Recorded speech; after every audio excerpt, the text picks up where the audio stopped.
গল্পের নাম মেরামতি। গল্পটি লিখেছেন ছবি ব্যানার্জি।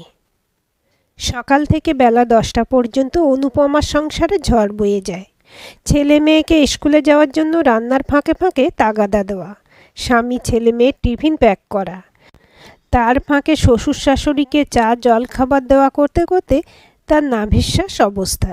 বেলা 11টায় স্নান সেরে সবে গতকালের আনন্দবাজারের রবিবাসীয় গল্পের পেজটায় চোখ বুলিয়েছে। এমন সময় তার মোবাইলে রিংটোন বেজে উঠল। দেখল একটা আননোন নাম্বার থেকে ফোন। অনুপমা একটু ইতস্তত করে ফোনটা রিসিভ করে বলল, হ্যালো। ও প্রান্ত থেকে একটা মহিলা কণ্ঠ বলল, আপনি কি রূপম সেনের স্ত্রী কথা বলছেন? অনুপমা বলল, বলছি, কিন্তু আপনাকে তো চিনলাম না। আমার নাম সংহিতা। আমাকে আপনি চিনবেন না। আমি আপনাকে কিছু জরুরি খবর জানানোর জন্য ফোন করেছি। কি খবর? সংহিতা বলল, আপনি কি জানেন আপনার স্বামীর কটা ঘনিষ্ঠ বান্ধবী আছে? অনুপমা বলল, বন্ধু বান্ধবীরা মনের মতো হলেই ঘনিষ্ঠতা তো থাকবেই। সংহিতা বলল, বান্ধবীরা থাকলেও ঘনিষ্ঠতা থাকবে বলছেন? এ তো রীতিমতো পরকীয়া। অনুপমা বলল, আপনি ভুল বলছেন। পরকীয়া তো শুনেছি, পরকীয়া মানে গোপন ভালোবাসা। সেটা তো একজনের সঙ্গেই হয়। তাছাড়া রূপের অফিসের কাজের খুব চাপ, তার চাকরিটাও ট্যুরের চাকরি নয়। সংহিতা বলল, আপনি ভুল জানেন। বিয়ে একজনের সঙ্গে হয়, কিন্তু পরকীয়ার লিমিট থাকে না। অনুপমা বলল, আমি ঘোরতর সংসারী মানুষ। পরকীয়াই বলুন বা পরপুরুষের সংসর্গই বলুন, এগুলোকে আমি পাপাচার বলে মনে করি। তাই এই সব খবর আপনারাই ঠিক বলতে পারবেন। সংহিতা বলল, আচ্ছা, রূপম আপনাকে সময় দেয়? অবশ্যই দেয়। তার যেমন চাকরির চাপ, আমারও তেমনি সংসারের চাপ। তবুও ছুটির দিনে আমরা একসঙ্গে অনেকটা সময় কাটাই। কখনো রেস্টুরেন্টে সিনেমায় যাই, কখনো শপিং করি, মাঝে মাঝে নাটকও দেখি। বছরে একবার দুবার সপরিবারে ছোটোখাটো ট্যুরেও যাই। তাছাড়া ও তো আত্মীয়র বাড়ি অকেশন ছাড়া কোথাও রাত কাটায় না। আমার যাওয়ার অনেক সময় অসুবিধা থাকলে ও একাই যায়। সংহিতা বলল, ও, ঘনিষ্ঠতার জন্য শুধু রাতটাই যথার্থ সময় বলছেন? দিনে অফিস কেটে কোনো ঘনিষ্ঠতা হয় না? অনুপমা বলল, আচ্ছা, একটা কথা বলুন তো, আপনিও কি রূপের ঘনিষ্ঠ বান্ধবীদের মধ্যে একজন? রূপ কি আপনার সঙ্গেই পরকীয়া করে? সংহিতা বলল, দেখুন, পরকীয়া শব্দটাই অবৈধ, কিন্তু ভালোবাসাটা অবৈধ নয়। আমি সেরকম ধরনের মেয়েই নই। এই নাটকের সূত্র ধরেই আমার রূপমের সঙ্গে পরিচয়। আমি নাটকে প্রধান চরিত্রে অভিনয় করি। 4 মাসের মেলামেশায় আমি ওকে ভালোবাসি। আমি জানতাম না ও বিবাহিত। যেদিন জানলাম আমি ছাড়াও ওর আরও ঘনিষ্ঠ বান্ধবী আছে এবং ও বিবাহিত, সেদিন কষ্ট পেলেও ওকে ছাড়তে পারিনি। অনুপমা বলল, আমি অত শত বুঝি না। আমার কাছে গোপন সম্পর্ক মানেই সেটা অবৈধ। রূপ কি কখনো আপনাকে ভালোবাসার কথা বলেছে? সংহিতা বলল, সব ভালোবাসা কি মুখে বলতে হয়? তার মানে ওর মনটাও আপনি পড়ে ফেলেছিলেন? ঠিক তাই। অনুপমা বলল, আমাকে আপনি কি করতে বলছেন? খুব সোজা কথা, প্রতিবাদের একটাই রাস্তা, ডিভোর্স। আমার সঙ্গে আপনার মাত্র 20-25 মিনিটের আলাপ। আপনি যে সব সত্যি বলছেন আমি বিশ্বাস করব কি করে? আপনার বা ওর ঘনিষ্ঠ বান্ধবীদের ঘনিষ্ঠ মুহূর্তের কোনো ছবি আছে? সংহিতা বলল, রূপম আসলে গভীর জলের মাছ। এই 4 মাসের মধ্যে ও মাত্র 2বার আমার সঙ্গে কফি হাউজে গিয়েছিল, আর আমিও 2বার ওর অফিসে গিয়েছিলাম। ফোনেও রূপমের সঙ্গে আমার যোগাযোগ আছে। আসলে ওর সঙ্গে আমার অন্যরকম সম্পর্ক ছিল। ফোনে কি আপনারা প্রেম আলাপ করতেন? কি আশ্চর্য, দুটো পরিণত বয়সের নারী পুরুষ কি অল্প বয়সী প্রেমিক প্রেমিকার মতো সবসময় প্রেম আলাপ করে? ভালোবাসা গভীর একটা অনুভূতি। অনুপমা বলল, যা বাবা, আপনার হাতে তো কোনো প্রমাণই নেই। আমি ডিভোর্স দিলেও ও কি আপনাকে বিয়ে করবে? ওটা তো পরের কথা। আপনি এত সব শুনেও একসঙ্গে থাকবেন, কোনো প্রতিবাদ করবেন না? বিশ্বাস করুন, ও মুখে ভালোবাসার কথা না বললেও ওর আমার প্রতি মুগ্ধতা আমি বুঝতে পারতাম। অনুপমা বলল, কিন্তু আমি তো ঘটনা বা প্রমাণ কিছুই হাতে পাইনি। আপনি তো আমাকে খুব মুশকিলে ফেললেন দেখছি। আমার শ্বশুর শাশুড়ি অত্যন্ত সজ্জন ভালো মানুষ। আমাদের 2 ছেলে মেয়ে। বড় মেয়ে খুব ভালো রেজাল্ট করে, এবার ক্লাস 8 থেকে 9-এ উঠেছে। ছেলে ক্লাস 6-এ পড়ে। দুজনেই নামি ইংলিশ মিডিয়াম স্কুলে পড়ে। আমার বাবা মা দাদা বৌদির উপর নির্ভরশীল, তাই সব শুনেও এখানে থাকা ছাড়া আমার বিকল্প উপায়ও নেই। কারণ ডিভোর্স বলুন আর প্রতিবাদই বলুন, সেটা করতে গেলেও একটা শক্ত মাটি দরকার। বাপের বাড়িতেও আমার শক্ত মাটি নেই। আমি নিজে সাধারণ গ্র্যাজুয়েট। তাছাড়া শুধু আপনার কথার ভিত্তিতে সন্দেহ করে প্রতিবাদ করাটা কি উচিত হবে? তার চেয়েও বড় কথা, রূপা আমাকে এখনও ডিভোর্সের কথা বলেনি। আপনার কথা যদি সত্যিও হয়, তাহলে এই সম্পর্কটাকেই আমি বরং মেরামতি করার চেষ্টা করব। সংহিতা বলল, আপনি তো অদ্ভুত ধরনের মহিলা। যে সম্পর্কে বিশ্বাসই নেই সেটা আপনি মেরামতি করবেন? অনুপমা বলল, সেটা আপনি বুঝবেন না। আপনি বিবাহিতাও নন, আর আপনি মাও নন। সব সম্পর্কেরই মেরামতি হয়। আসলে ভালোবাসা হলো পুরনো সোনার গয়নার মতো। দীর্ঘ অপব্যবহারে গয়নাতে অনেক ধুলো ময়লা জমে, আবার ঘষা মাজা করলে সেটা আবার ঝকঝকে হয়ে যায়। সংসারে ওর আমার ব্যস্ততার চাপে আমাদের সম্পর্কটাও হয়তো ওই পুরনো সোনার মতোই হয়ে যেতে পারে। আমার স্বামী একজন স্নেহশীল বাবা, কর্তব্যপরায়ণ ছেলে, আর এখনও পর্যন্ত সহমর্মী স্বামী। সংহিতা বলল, ও তাহলে ঘরে স্ত্রী ছেলে মেয়ে বাবা মাকে রেখে বাইরে মেয়েদের নিয়ে ফুর্তি করাটা কোনো দোষের নয়? সেটা তো প্রমাণ সাপেক্ষ। আর ভাববেন না, ওটুকু ব্যাপার আমি ঠিক মেরামতি করে নেব। কিন্তু আপনার উপর আমার করুণা হচ্ছে। করুণা? হ্যাঁ, সত্যিই করুণা হচ্ছে। রূপ বিবাহিত জানার পরও আপনি তাকে ছাড়তে পারছেন না বলে। এবার আমি ফোনটা ছাড়ি, আর মনে হয় আমাকে আপনার ফোন করার কোনো দরকার হবে না। ফোনটা রেখে অনুপমার আর পেপারটা পড়তে ইচ্ছেই করল না। রবিবারের গল্পের পেজটা সে একটু সময় নিয়েই পড়ে।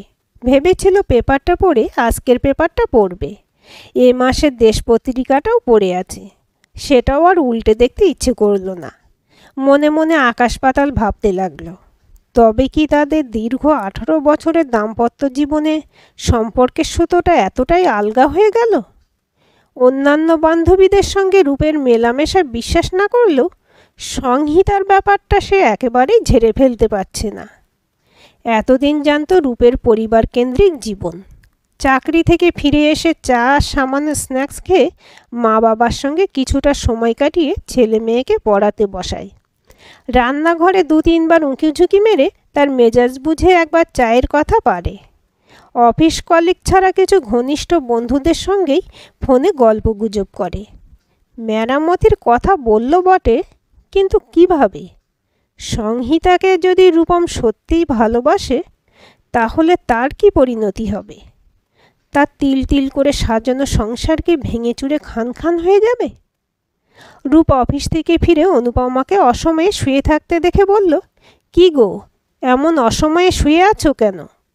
আজ তো চায়ের সঙ্গে তুমি ডিমের চপ আর ভেজ পকোড়া ভাজবে বলেছিলে। অনুপমা বলল, আমার মাথাটা বড্ড ধরেছে। আজকের মতো ছেলে মেয়ের জন্য চাউমিন করেছি, তাই খাও। কাল ভেজে দেব। তুমি চেঞ্জ করো, আমি চা করছি। রূপ ব্যস্ত হয়ে বলল, না, তুমি রেস্ট করো, আমি চা করছি। কতদিন থেকে বলছি একটা রান্নার মাসি রাখি, তুমি জেদ করে রাখতে দিচ্ছ না। ওষুধ কিছু খেয়েছো? একটু রেস্ট নিলে ঠিক হয়ে যাবে। বেশ, আমি আদা দিয়ে চা করে আনছি। আর আজ রুটিটা দোকান থেকে আনিয়ে নেব। চিকেন আর আলু ভাজা আমি করব, তুমি একদম রান্নাঘরে যাবে না। অনুপমা বলল, অফিস থেকে তেতেপুরে এসে তোমার রান্নাঘরে যাওয়ার দরকার নেই, আমি পারবো। আজ প্রথম করছি, কেন সেদিন গোলবাড়ির মতো কষা মাংস আর গোল পরোটা করিনি? সবাই তো চেটেপুটে খেলে। তাছাড়া আমি তো প্রায় মাঝে সাঝেই এটা সেটা রান্না করি। শুধু ভাতের ফ্যান ঝরানো ছাড়া এই শর্মা পারে না এমন কোনো কাজ নেই। তাও যদি কখনো আমাকে ভাত রাঁধতে হয় বলে বড় একটা স্টিলের ঝাঁঝরিও কিনে রেখেছি। দেখবে কালও A to Z সব রান্না আমিই করব। অনুপমা আপন মনে বিড়বিড় করে বলল, এই মানুষটাই কারোর সঙ্গে গোপন কোনো সম্পর্কে জড়িয়েছে। বিশ্বাস করতে কিছুতেই মন সায় দিচ্ছে না। কিন্তু কেন যে মনের ভিতরে একটা ছোট্ট কাঁটা খচখচ করছে বিধছে কে জানে। এরকম ঘটনা যে আকছার ঘটে না তা তো নয়। দুই দিক ব্যালেন্স করে শুধু পুরুষই নয়, অনেক মহিলারও হেসে খেলে ফুর্তি করে বেড়ায়। ধরা পড়লে কবজির জোর থাকলে হয় ডিভোর্স, না হলে মেনে নিয়ে বেঁচে থাকা। রূপের ব্যাপারটা কতটা সত্যি এটা না জানলে তার রাতের ঘুম, আনন্দ, জীবন কাটানো সবটাই মূল্যহীন হয়ে যাবে। কদিন পর রূপম বলল, আচ্ছা অনু, তুমি সবসময় কি এত ভাবো বলো তো? কদিন ধরে দেখছি তুমি ভীষণ অন্যমনস্ক হয়ে থাকছো। Any problem? সত্যি অনেকদিন আমরা কোথাও বেড়াতে যাইনি। সারাদিন বাড়ির ঝুঁকি সামলাতে সামলাতে তুমি বোর হয়ে যাচ্ছ। আমি পুরীর টিকিট কাটার ব্যবস্থা করছি। শনি রবি বাদ দিয়ে 3 দিন ছুটি নিলেই হবে। চলো তোমার বাবা মা আর আমার বাবা মাকে নিয়ে সবাই মিলে একটা ছোট্ট ট্যুর করে আসি। অনুপমা আগে হলে এই বেড়ানো নিয়ে হইচই বাঁধিয়ে দিত। কী কী শপিং করবে, কতগুলো লাগেজ হবে, ড্রাই ফ্রুট কী নেবে, এই নিয়ে জল্পনা কল্পনা করে একটা কাণ্ড বাঁধিয়ে দিত। আর জোর করে মুখে হাসি এনে বলল, খুব ভালো হবে, ছেলে মেয়ে দুটো খুব আনন্দ পাবে। কদিন ধরে ভেবে ভেবে হঠাৎ করেই অনুপমার একটা প্ল্যান মাথায় এলো। তার ছোটবেলার বন্ধু সাহানা আর ওর বর মাস 4 হলো কলকাতায় বদলি হয়ে এসেছে। ফোনে নিয়মিত যোগাযোগ থাকলেও কলকাতায় আসার পর আর যাওয়া হয়ে ওঠেনি। ওর বর রাহুলকে সেই বিয়ের সময় যা দেখেছিল। অনুপমা সাহানাকে ফোন করলো। সাহানা ফোন ধরে বলল, ভালোই হলো তুই ফোন করলি। তোর তো আমার কাছে আসার সময়ই হয় না, তাই আমি আর রাহুল তোর কাছে যেতে নেমন্তন্ন নিয়ে সামনের রবিবার যাব ঠিক করেছি। একেবারে ব্রেকফাস্ট থেকে শুরু করে রাতের ডিনার করে বাড়ি ফিরব। দেদার আড্ডা মারব। কী রে, খাওয়াবি তো? ভাবিস না তোকে একা খাটাবো না, আমিও হাত লাগাবো। অনুপমা বলল, না না, এখন খবরদার আসিস না। আমি একটা সমস্যায় পড়েছি, তোর সাহায্যের খুব দরকার। সাহানা বলল, কী সমস্যা রে? এই তো কদিন আগে বর আর শ্বশুর শাশুড়ির প্রশংসায় পঞ্চমুখ করছিলি। সত্যি রূপমের মতো স্বামী লাখে একটা মেলে। কি সুন্দর মাঝে মাঝে ভালো মন্দ রান্না করে। ছুটির দিনে এখানে ওখানে বেড়ানো, রেস্টুরেন্টে খাওয়া, সিনেমা দেখা, একসঙ্গে শপিং করা, এসব তো লাখে একজনই করে রে। অনুপমা বলল, রাহুলের মতো স্বামী কি শয়ে শয়ে মেলে বলছিস? আরে ওর সঙ্গে আমার মাঝে মাঝেই ফাটাফাটি ঝগড়া হয়। সেই সকাল 9টায় বেরিয়ে যায়, ফেরে রাত 9টায়। সংসারের জুতো সেলাই থেকে চণ্ডীপাঠ সবই আমার ঘাড়ে। ছেলেটা যে ক্লাস 10-এ উঠল এটাও মাঝে মাঝে ভুলে যায়। আমার জন্য তার একটুও সময় নেই। অজুহাত একটাই, তার নাকি কোম্পানির চাকরি, সময় দিতে পারবে না। এটা জেনেই আমি বিয়ে করেছিলাম। তার নাকি রবিবারেও ঘরে বসে অফিসের কাজ করতে হয়। কালে ভাদ্রে লম্বা ট্যুরে নিয়ে যায়, এটাই নাকি অনেক। বাদ দে ওসব কথা, তোর সমস্যাটা কি বল? অনুপমা সংহিতার সঙ্গে সব কথোপকথন খুলে বলল। সাহানা বলল, যা কি যে বলিস, রূপম ওরকম ধরনের ছেলেই নয়। আমিও তাই জানতাম। আচ্ছা তুই রাহুলের সম্বন্ধে এরকম ধরনের কোনো কথা শুনলে কী করতিস? হয়তো নিজেই গোয়েন্দাগিরি করে প্রমাণ জোগাড় করতাম। অনু বলল, ধর প্রমাণ পেলি, তারপর কি করতিস? দূর, যদির কথা নদীতে। আমি ওর পায়ের নখ থেকে চুলের ডগা পর্যন্ত চিনি। আমি জানি রাহুল বা রূপম কেউ এই রকম কাজ করবে না। তুই কি ওই মহিলার কথা বিশ্বাস করলি? অনুপমা বলল, আমি ধোঁয়াশার মধ্যে আছি রে। বিশ্বাস করতে মন চাইছে না, তবু মনটা সারাদিন খচখচ করছে। তাই আমি একটা পরীক্ষা করব ঠিক করেছি। তুই আমার প্রাণের বন্ধু বলে সবটা শেয়ার করলাম। কি করতে চাস? আমি তোকে সব রকমভাবে সাহায্য করব। অনুপমা বলল, তুই শুধু রাহুলকে আমার পুরনো প্রেমিকের ভূমিকায় অভিনয় করতে বলবি। রাহুল অফিসে বেরোনোর ঠিক আগে আমার ফোনে একটা ফোন করতে বলবি। আমি রাহুলের ফোন নম্বরটা কুন্তল নামে সেভ করে রাখব। শাহানা বলল, তুই এসব কি বলছিস? সত্যি তোর রাহুলের সঙ্গে আগে প্রেম ছিল নাকি রে? তোর কি যে বলিস না। রাহুলকে তো আমি তোর বিয়ের সময় প্রথম একবারই দেখেছিলাম। আমি আসলে চাইছি রূপ যদি কোনো সম্পর্কে জড়িয়েই থাকে তাহলে সে নিজে সবটা আমার কাছে স্বীকার করুক। শাহানা বলল, স্বীকার করলে তুই সহ্য করতে পারবি? আগে জল কতদূর গড়িয়েছে সেটা দেখতে চাই। জল একটু আধটু গড়ালে ঠিক মেরামতি করে নেব। শাহানা বলল, জল বেশি দূর গড়ালে কি করবি? একই বাড়িতে ওর সঙ্গে আমার 1000 মাইল দূরত্ব তৈরি হবে। ছেলে মেয়ের মুখ চেয়ে এছাড়া আমার কোনো বিকল্প উপায় নেই। তবে সবটাই আমার অনুমান। ওর আচার ব্যবহারে আমি সামান্যতম খুঁত খুঁজে পাইনি। আর একটা কথা, আমার আরও একটা তোর জানাশোনার ছেলের ফোন নম্বর চাই, দিতে পারবি? শাহানা বলল, আমার এক খুড়তুতো দেওর আছে। সে এবারে ইউনিভার্সিটিতে ভর্তি হয়েছে। পাড়ায় মাঝে সাঝে নাটক থিয়েটারও করে। ও এক লাফে রাজি হবে। অনুপমা বলল, ওর ফোন নাম্বার দে। ওর নামটা সুমিত নামে সেভ করছি। সব তো বুঝলাম, রাহুল ফোনে কি বলবে? তুই ডায়লগটা বরং বল, আমি লিখে রাখছি। তবে সে রাজি হলে হয়। অনুপমা বলল, শাহানা, তোকে যে করেই হোক রাজি করাতেই হবে। ফোনটা ধরবে রূপ। ওকে কোনো কথা বলার সুযোগ না দিয়ে রাহুল বলবে, অনু, আমি কলকাতায় এসেছি 5 মাস। এর মধ্যে মোটে 3 বার আমরা অল্প সময় কাটিয়েছি। পরিস্থিতির চাপে আমরা দুজনেই বিবাহিত। কিন্তু বিশ্বাস করো, আমি তোমাকে ভুলতে পারিনি। তাই কাঙালের মতো তোমার সঙ্গে একটু সময় কাটাতে চাই। কাল আমি অফিস ছুটি নিয়ে আমাদের পুরনো রেস্টুরেন্টে অপেক্ষা করব। তারপরে 1 ঘন্টা লং ড্রাইভে যাব। তুমি ঠিক 11:30টার সময় চলে এসো। এবারে কিন্তু অনেকটা সময় কাটাবো। অনু, কিছু তো বলো। ও বুঝেছি, কাছাকাছি তোমার স্বামী আছে। ঠিক আছে, ছাড়ছি। আমি কিন্তু অপেক্ষায় থাকব। প্লিজ এসো। শাহানা বলল, সত্যি সত্যি যাবি নাকি?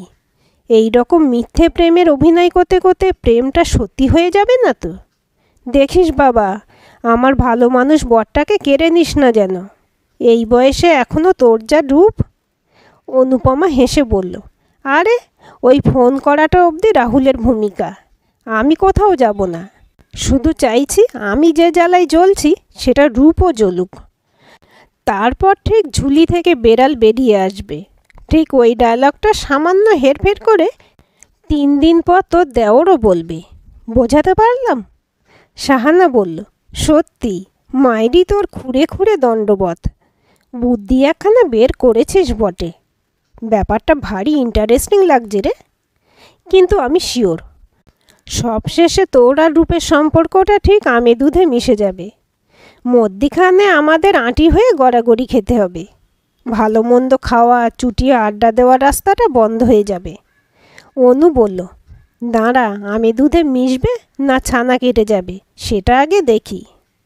শাহানাকে ফোনে সব কিছু বুঝিয়ে দেওয়ার পরদিন থেকেই অনু ফোনটা বিছানায় ইচ্ছে করেই রেখে আসে। পরের দিন সকাল 9টার আগেই অনু চা নিয়ে আসতেই রূপ বলল, বাহ, বেড়াতে যাওয়া ঠিক হতেই মেজাজটা বেশ ফুরফুরে দেখছি। সময়ের আগেই চা হাজির। অনু হাসি মুখে বলল, আহা, 1-8বার বিরক্ত হলেও চা যেন দিই না।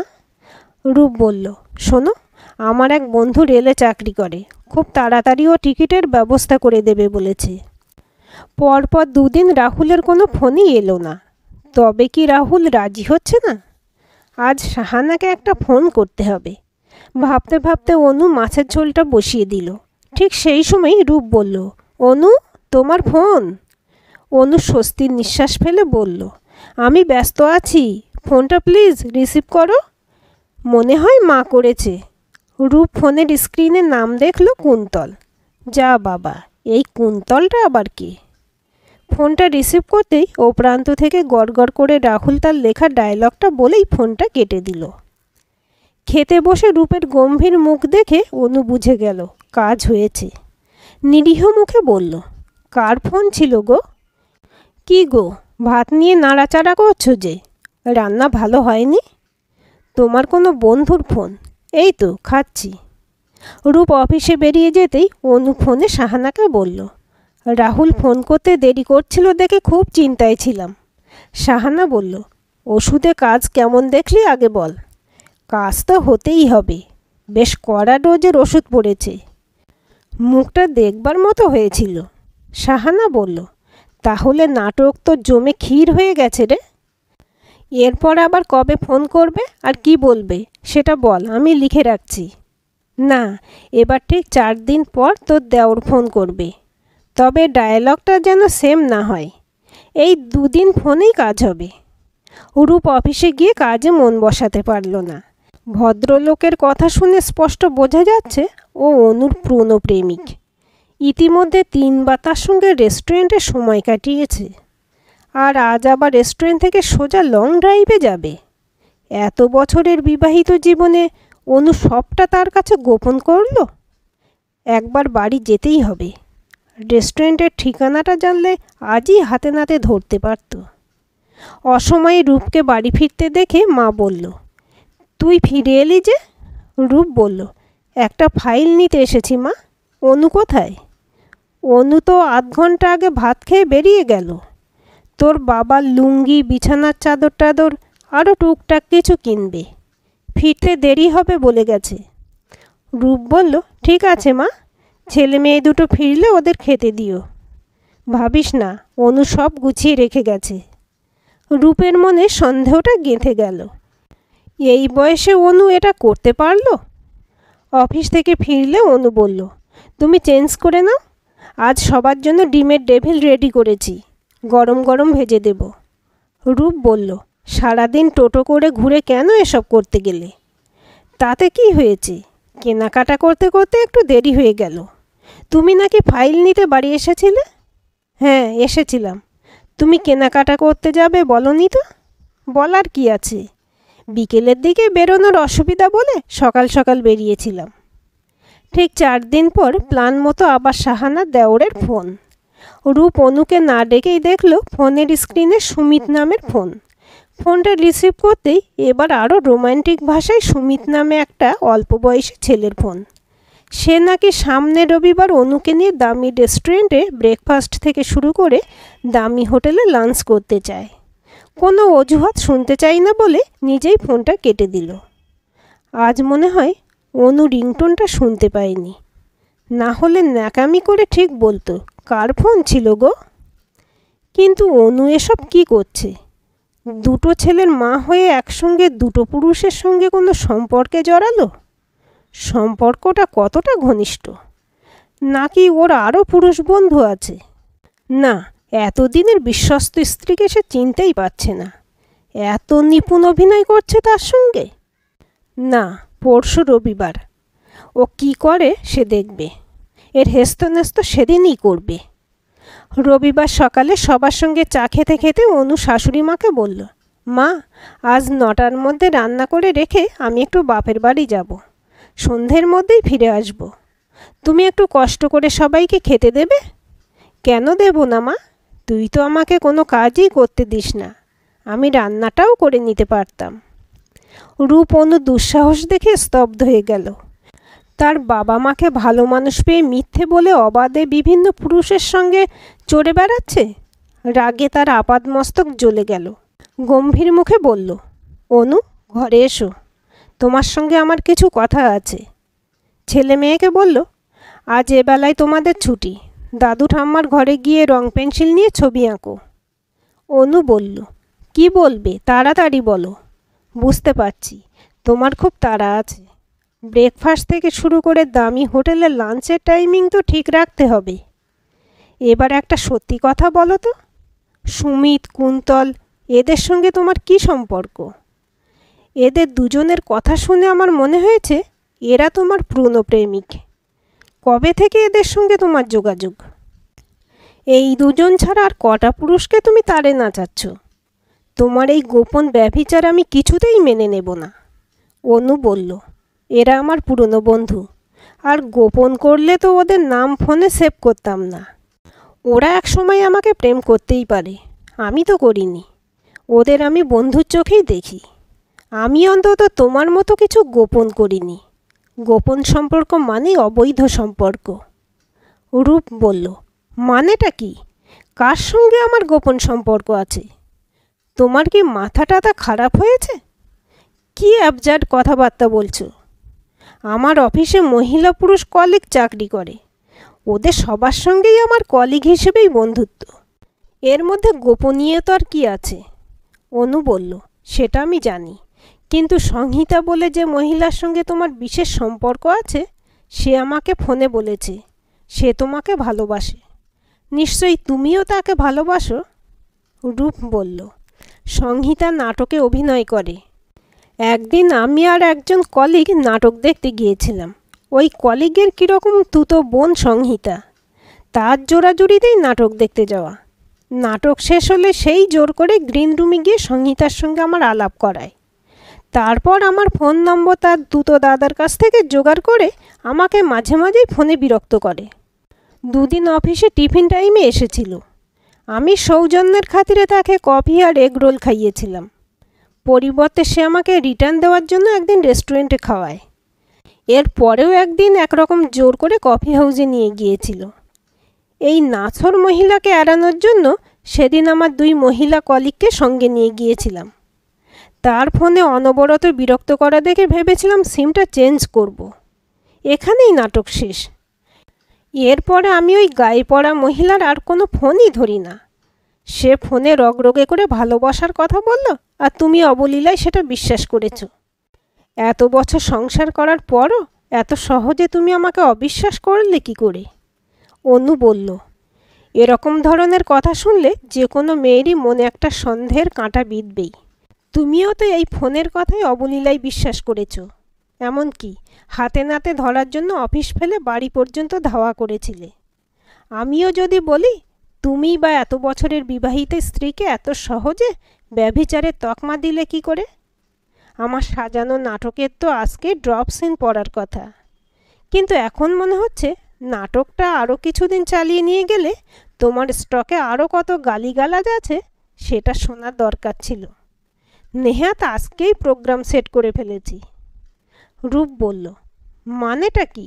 কি প্রোগ্রাম সেট করেছো? তুমি কি বলছো আমি কিছুই বুঝতে পারছি না। অনু বলল, মানেটা আমার বন্ধু শাহানা বলবে। ওরা এলো বলে। ওরা রাতে খাবে। তুমি অনলাইনে মাটন বিরিয়ানি অর্ডার করো, আমি ততক্ষণে চিলি চিকেনটা বানিয়ে ফেলি। আধ ঘন্টা পর রাহুল, শাহানা আর রাহুলের খুড়তুতো ভাই অমিত একসঙ্গে এলো। রাহুল নমস্কার করে বলল, আমি রাহুল, আপনার কাছে প্রথমেই সরি বলছি। অনুপমার ছোট্ট নাটকের স্ক্রিপ্টে আমি কুন্তলের ভূমিকায় অভিনয় করেছি। আর এ আমার ভাই অমিত, নাটকে ওর নাম সুমিত।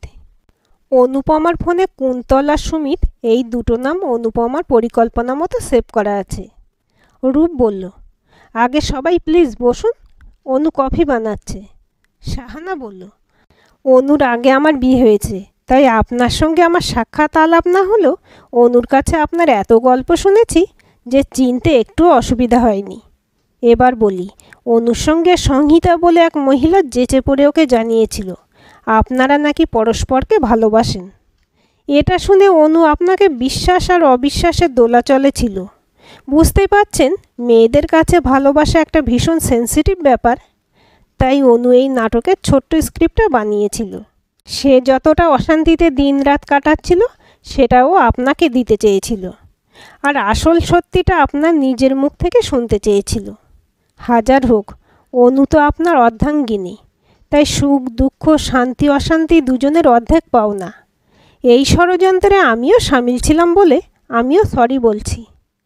অনু 5 কাপ কফি এনে বলল, জানিস শাহানা, রূপা আমাকে অনেক বাজে কথা বলেছে। শাহানা বলল, আমি এক্ষেত্রে একটুও রূপমের দোষ দেব না।